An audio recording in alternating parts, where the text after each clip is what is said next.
Nous allons terminer ce chapitre par la croissance comparée. Alors c'est quelque chose qu'on a déjà vu avec la fonction exponentielle, c'est une notion très importante pour les calculs de limites, et je reviens un petit peu sur les courbes représentatives. Vous voyez que la courbe représentative de la fonction exponentielle, elle monte très vite.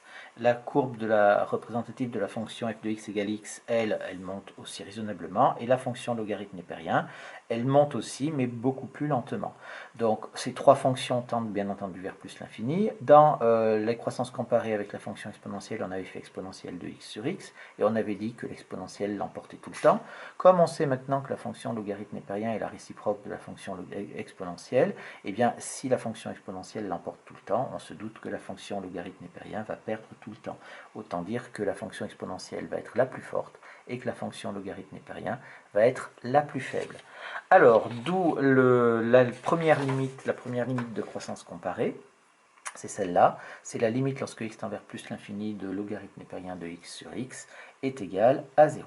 Pour la démonstration, on va prendre une fonction, soit f, la fonction définie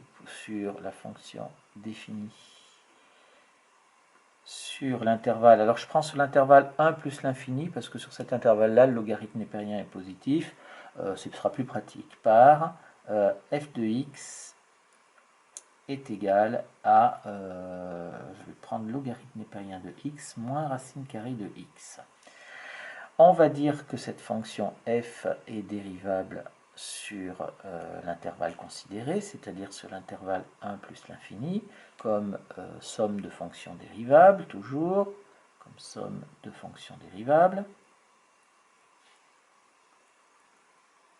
On va la dériver, on va dire que pour tout x appartenant à l'intervalle 1 plus l'infini, je vais pouvoir dire que f' de x va être égal. La dérivée de ln de x, on l'a vu, c'est 1 sur x.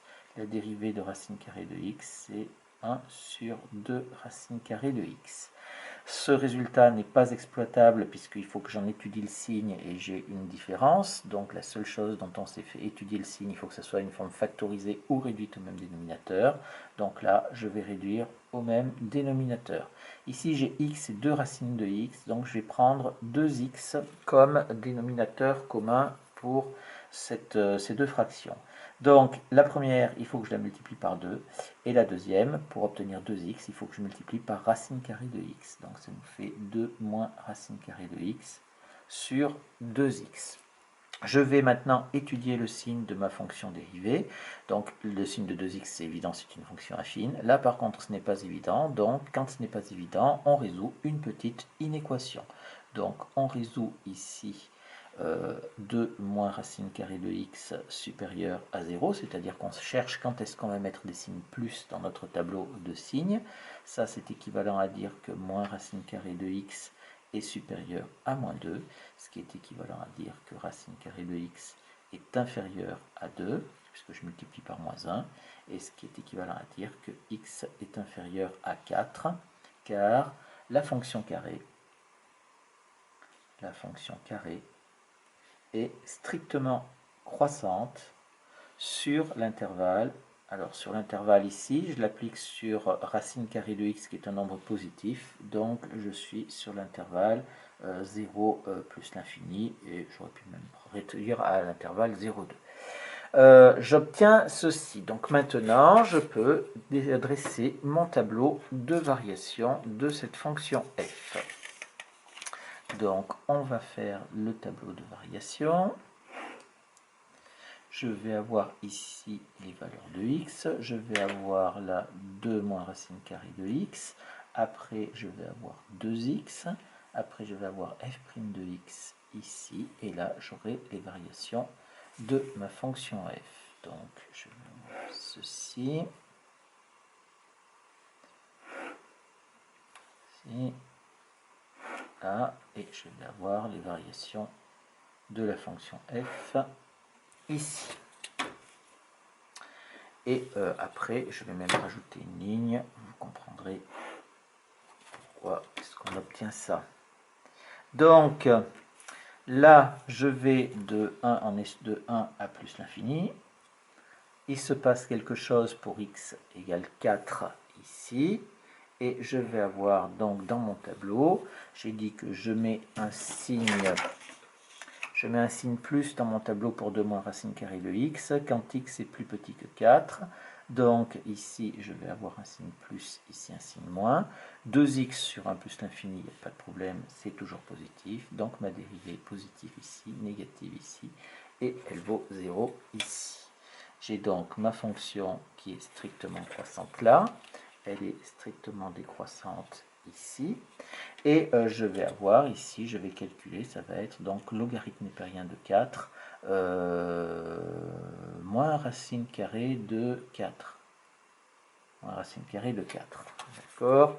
Et j'ai ici logarithme népérien de 4 moins racine carrée de 4. C'est égal donc à logarithme népérien de 4 moins 2. Et ça, à la calculatrice, c'est quelque chose donc de négatif. Donc on a un maximum qui est négatif, donc je vais pouvoir avoir le signe de f de x ici, qui va être tout le temps négatif. Donc ici, on va dire que le maximum de la fonction f, le maximum de f de x sur l'intervalle 1 plus l'infini est négatif. On a donc ici, quel que soit x appartenant à l'intervalle 1 plus l'infini, je vais pouvoir dire que f de x est donc inférieur strictement à 0. Je vais dire donc ça, c'est équivalent à dire ma fonction f, c'était logarithme népérien de x moins racine carrée de x, qui va être inférieur à 0, ce qui nous fait donc que logarithme népérien de x est inférieur à racine carrée de x. Et moi, ce que je veux, c'est logarithme népérien de x sur x.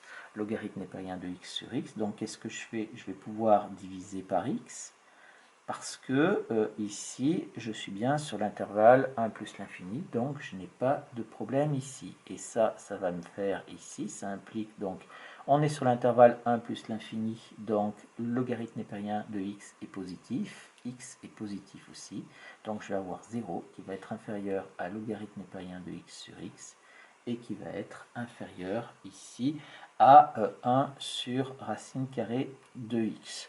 Je vais mettre ici, ce sera plus pratique pour moi, des inférieurs ou égales, ça n'a pas tellement d'importance, mais on va obtenir ça. Ici, je rappelle que si je fais cette chose-là, racine carrée de x sur x, c'est égal à racine carrée de x sur racine carrée de x fois racine carrée de x. Et donc, en fait, on simplifie une fois. C'est pour ça qu'on obtient 1 sur racine carrée de x. Et donc maintenant, qu'est-ce que je vais pouvoir dire? Eh bien, j'ai un encadrement ici, et on voit que 1 sur racine carrée de x, la racine carrée c'est une fonction de référence, on sait qu'elle tend vers plus l'infini quand x tend vers plus l'infini, et donc là, je vois que je reconnais le théorème des gendarmes que je vais pouvoir utiliser. Donc je vais dire, or, limite lorsque x tend vers plus l'infini de 1 sur racine carrée de x est égal à 0, et j'ai donc ça qui est encadré par 0 d'un côté. De l'autre côté, on a quelque chose qui tend vers 0 aussi. Donc, d'après le théorème des gendarmes,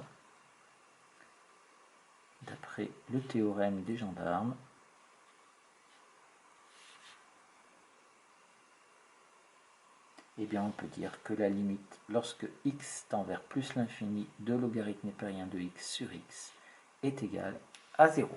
Voilà, j'ai mis un inférieur ou égal, on pouvait laisser inférieur strict, ça pose absolument aucun problème. Donc voilà pour cette première limite de croissance comparée. La deuxième, donc une propriété, eh bien c'est limite lorsque x tend vers 0 par valeur supérieure de x logarithme népérien de x. Alors ici c'est pareil, on a x qui va tendre vers 0, logarithme népérien de x qui va tendre vers l'infini, donc on est dans le cas indéterminé 0 fois l'infini, et encore une fois c'est logarithme népérien de x qui va perdre, donc c'est x qui l'emporte, et ça va nous faire donc 0. D'accord? Ici, je vais marquer forme indéterminée, cas indéterminé, 0 fois moins l'infini. D'accord, ça, on va traiter cette chose-là. Alors, on va traiter ça d'une manière particulière. Démonstration, on va utiliser une astuce qu'on a utilisée tout à l'heure, enfin dans le paragraphe précédent, pour trouver la limite de la fonction logarithme népérien aux bornes de son ensemble de définition. Donc, je vais dire ici, on remarque déjà, c'est-à-dire qu'on va modifier l'écriture, on remarque que au voisinage de 0, puisqu'on a x tend vers 0 en étant supérieur, donc on a, si je prends x logarithme népérien de x, c'est ça qu'il faut que je modifie, ça va être égal à logarithme népérien de x, et au lieu de prendre x ici, je vais diviser par 1 sur x. C'est-à-dire je divise par l'inverse. Au lieu de multiplier par x, je divise par l'inverse, ce qui revient à la même chose. Et si on reprend la même astuce que l'on avait pris précédemment, eh bien logarithme népérien de x, je vais dire que c'est moins logarithme népérien de 1 sur x. Et ici, on est sur 1 sur x. D'accord ? Et donc, qu'est-ce qu'on voit? Eh bien, on voit qu'on retombe sur quelque chose qui ressemble à la limite qu'on vient juste de démontrer précédemment. Mais au lieu d'avoir x, on a 1 sur x ici. Donc, on va pouvoir faire une composition. On va pouvoir dire que la limite lorsque x tend vers 0 par valeur supérieure de 1 sur x est égale à plus l'infini. La limite lorsque grand X tend vers plus l'infini de logarithme népérien de grand X sur grand X, et je vais même mettre moins logarithme népérien de grand X sur grand X, est égal à 0. Et donc ici, je vais faire ma composition. Par composition, je vais pouvoir dire que la limite lorsque petit x tend vers 0 par valeur supérieure de moins logarithme népérien de 1 sur x sur 1 sur x est égal à 0. Et ça, c'est donc équivalent à la limite lorsque x tend vers 0 par valeur supérieure de x ln de x, qui est égal à 0. Voilà pour la deuxième croissance comparée. Propriété.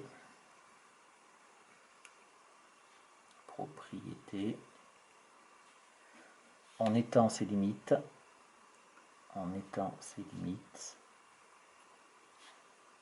aux puissances de x.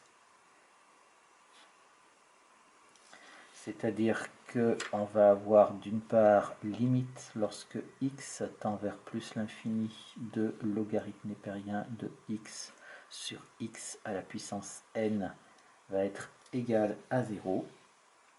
Et la deuxième, c'est limite lorsque x tend vers 0 par valeur supérieure de x à la puissance n logarithme népérien de x. Ça va faire 0. Alors la démonstration, elle est triviale. Je vais juste mentionner ce qu'on fait. Démonstration. Eh bien, on va dire pour logarithme népérien de x sur x à la puissance n, c'est égal à logarithme népérien de x sur x, multiplié par 1 sur x à la puissance n-1, et c'est terminé. Ça tend vers 0, ça tend vers 0, c'est fini. Et pour l'autre, on va utiliser x à la puissance n logarithme népérien de x. C'est la même chose, c'est x à la puissance n-1 fois x logarithme népérien de x. Ça tend vers 0, ça aussi. Donc, il n'y a pas de souci pour ces croissances comparées.